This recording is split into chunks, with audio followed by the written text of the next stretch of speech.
Well, thank you for your attention. Again, good morning. My name is Craig Ebert. I am president of the Climate Action Reserve. On behalf of the illustrious staff of the Reserve and our board of directors, I would like to welcome all of you to the second day of NACW 2024. We're excited to see all of you here dealing with the cutting edge of the climate issue. It's particularly refreshing to see a lot of fresh young faces. But don't worry, despite all the focus on age in these days, we're not going to hold your youth against you. One of the things that I've raised the last couple of years is that in some respects, one can make the same opening comments about where we are globally in the climate crisis. Fortunately, I think there's a variety of positive signs that we can point to that offer cautious optimism. It begins right here with a celebration happening to celebrate the 10th anniversary of Quebec and California working together on the Western Climate Initiative. While the promise of many more participants may not have yet materialized, WCI has made history as one of the major global programs demonstrating that reducing greenhouse gas emissions is both possible and economically beneficial. That's a lesson that the entire world needs to understand now. The good news does not stop there. We will also hear from Governor Inslee from the state of Washington, celebrating its Cap and Invest program. We will hear from key U.S. policymakers on actions at the federal level, partly due to significant legislation such as the Inflation Reduction Act and the USDA's Climate Smart Commodities program. We'll also hear from Canadian officials who will update us on actions happening at both the federal and provincial level, and also from officials in Mexico on actions they're taking, including updates on their cap and trade program. There are many signs of progress, but I think all of us understand it is not nearly enough. Frankly, the climate crisis is a constant in all of our lives. Unfortunately, it's a constant escalating crisis.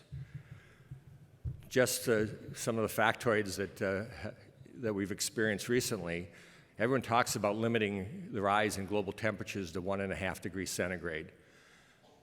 Frankly, let's be honest, we've missed that target, and we're probably going to easily miss 2 degrees. The combined commitments right now have us accomplishing something north of 3 degrees. That's assuming even all of the commitments get implemented, which we all know is in and of itself a significant challenge. We see signs that the North Atlantic Oscillation is shutting down, which is fundamental to making life habitable in a lot of parts of the Northern Hemisphere. The Greenland and Antarctic ice sheets are melting at a rapid rate, far beyond what scientists thought even a few short years ago. The general consensus, a while back was that that was a long-term problem to worry about. Well, it's here today. Now the question, what happened to winter in the upper Midwest? I'm from Minnesota. We had the most modest winter ever, virtually snow-free, shirt-sleeve weather throughout January and February. That is insane. The largest wildfire in Texas history is still burning. Who knows how much it's going to continue to burn. It really is out of control, and another evidence of the problems we're facing. And interestingly enough, we got gray whales in the North Atlantic for 200 years. Wait, or is that the good news story? Well, I guess not. Not once you realize that it got there by swimming through an ice-free Arctic. That's how we're repopulating the whales in the North Atlantic. That is obviously problematic. The magnitude of these problems are increasing our angst about the climate crisis, as well they should. We're privileged to have Dr. Ramanathan from the Scripps Institute, who will be updating us on the latest in climate science so that we all leave here knowing exactly what we're facing. The challenge is indeed daunting, but even though there are countless options to decarbonize the world, the sad reality is that the global commitment is not there. Unfortunately, there's too much reliance on the global COP process to succeed. What do I mean by that? Frankly, it's failing all of us. My first COP was 3 in Kyoto. We just had COP 28 in Dubai. It doesn't have to be a problem we can't solve. It's not irretrievable, but we have a long way to go to solve this problem internationally. COP28 certainly didn't deliver any of the major breakthroughs and may even lead to backtracking on implementation of Article 6. That's something the world cannot afford. You're fortunate to hear this week from several experts what has transpired and what to expect going into COP29, but the conclusions are unmistakable. Even if you add up all the sum total of the NDCs, they don't deliver. They simply are not enough. The other important thing to remember is NDCs are nothing more than a commitment until action is taken to make them law or regulations or whatever they are. Until that point, they are nothing more than hot air. And we've seen that in this country. Just the mercurial policy actions of the US. We're in Paris, we're out of Paris, we're in Paris. No one should assume that these are inviolate commitments, because they simply are not. The other fundamental challenge is, the amount of funding we're seeing from governments to invest in a net zero global economy is sorely lacking. Does anyone really think this situation is going to change? Does anyone believe that countries are going to provide the vast sums of capital to build a low, no-carbon, sustainable global economy? There was a commitment to an initial green fund in 2009 in Copenhagen of $100 billion. The world finally hit that mark a year ago. But in this day and age, does anyone think that, just picking the US as one example, that we're going to open up a significant amount of the federal coffers to supporting climate mitigation around the world? I wish it were true, but the sad reality is that it is not. So the signs are not promising. Well, where is the capital to be found to address the transition to a net zero economy? Frankly, the answer is the private sector, including the voluntary carbon market. Why? Companies are the ones that have access to the enormous sums of capital and the technology to make this happen. We need to figure out how to unleash that. And it's got to be a combination of legal, financial, political, social commitments to foster a quick transition, much quicker than we're doing today. I've stated before, this will not happen until we realize that there will be no climate justice without carbon credits. Why do I say that? Well, how else are we going to help the global South transition into a net zero economy? It's not going to materialize out of thin air. It has to be a commitment on the part of all of us to make that happen. That conclusion should be obvious, but apparently it is not. Let me highlight some fundamental facts we're all dealing with. Except for large emitters, everyone needs to get carbon credits to address their contribution to the climate crisis. Why? If you know anything about carbon accounting, most of the corporate footprints are dominated by Scope 2 and Scope 3 emissions, Scope 2 being electricity and Scope 3 being their supply chains. Those actions are happening beyond the fence line of a company's operations. It just makes intuitive sense that for a company to invest in trying to solve those emissions, they have to get credit for investing in whatever their mitigation options beyond that fence line. But we haven't really clarified what those rules should be. And frankly, there's misguided attempts to divvy up those beyond the fence line indirect activities into different buckets, such as renewable energy credits, supply chain actions, and of course the use of traditional credits.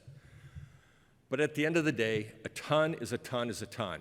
Obviously, we need quality in every one of those tons, but it doesn't matter where those tons come from. We need them quickly, we need them cost effectively, and we need them now.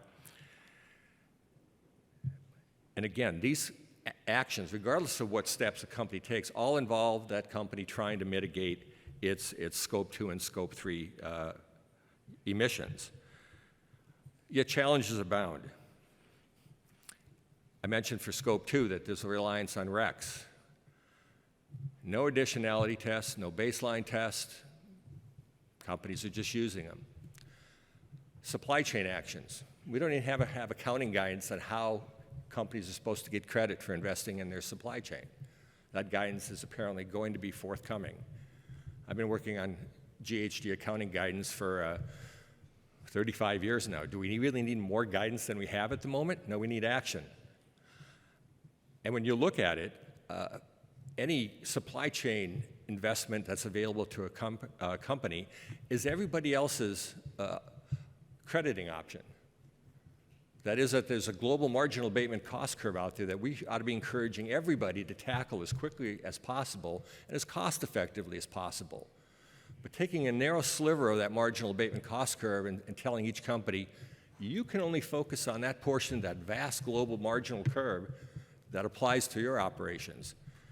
It's going to be cost ineffective just by its very nature. Anyone who's had Economics 101 knows that you seriously restrict options, it's going to have corresponding impacts on the underlying costs. And I would argue that that focus that is currently being given to companies to focus on their supply chains is misguided because it is going to drive up costs. At the end of the day, we need to expect companies to mitigate their climate impacts, but we need to allow them access to all the credible options to decide their own strategies and not predetermine for them exactly what they should be doing. Frankly, as all of you know, I work in the voluntary carbon credit space. We've been under the microscope for decades now, thousands of people, thousands of peer-reviewed articles assessing what we're doing, and we're being treated as an afterthought for, as I say, with RECs and supply chain actions that don't even have clear accounting guidance today. It's downright insane, folks. Now, markets generally will function best when restrictions are kept to a minimum. Of course, we still need appropriate guide rails to ensure confidence in the global market. Absolutely. Encouragingly, we are seeing positive signs. We're going to hear from the ICVCM and VCMI at this conference about the recent actions they're taking to enhance integrity and foster additional action in the VCM. We're also going to hear from the CFTC about the latest efforts to address potential fraud in the VCM. These are all positive steps and welcome to a market that needs to mature and scale at a much faster rate. But the voluntary carbon market will be most cost-effective if unnecessary restrictions are avoided, and all of us view voluntary actions for what they are, a complementary policy tool available to any country and the world to help humanity achieve its climate goals. It's not a separate basket. It's part of the tool belt that every country needs to employ. And the other thing I wanted to mention, we cannot let Chicken Little critics impede action, and frankly, that's happening too much right now. They are letting perfection be the enemy of the good by discouraging companies across the board from investing more aggressively in climate mitigation. Ask yourself, why should any company invest voluntarily in anything if the end result is an accusation of greenwashing? That doesn't mean we should tolerate greenwashing. Quite the contrary. We need the integrity in the market. But if one thinks anyone is coming up short, fine. Note that and encourage more aggressive actions for continuous improvement and take a positive approach to it. We cannot let these Chicken Little critics rule the day. They've got to get out of their ivory tower to discuss concerns, quit misrepresenting the peer-reviewed research from both advocates and critics of what's happening in the voluntary market, and often supported by some in the media who frankly seem more concerned about selling subscriptions than speaking truth to power. That's a real problem. Join the challenge. We can solve this together. There has been opportunities over the past couple of decades for them to get involved. And I'll just speak for the work at the Climate Action Reserve and many other institutions, including the state of California. The door's always been open for your participation. Whether you're a critic or an advocate, doesn't matter. Get involved. That offer stood 2 decades ago. It stands now. It will stand forever in the future. So help improve the process and not just be critics about it. And that type of transparent public engagement is critical, and we welcome it. In the work that we do, we want anyone who's concerned about it to join. And you can do your own research, but feel free to join any of our protocol development efforts or updates to our protocol. We welcome your input. That is fundamentally critical. That's how quality is delivered. That type of collaboration will make a fundamental difference. I want to thank you again for coming to NACW. Each and every one of you represents the tip of the spear addressing the climate crisis. With your expertise and dedication, we are going to deliver a global net zero economy. I'm confident of that. Enjoy NACW as you learn and connect. Remember, the world is watching, and our kids and grandkids have every right to count on us to deliver. Thank you for your attention.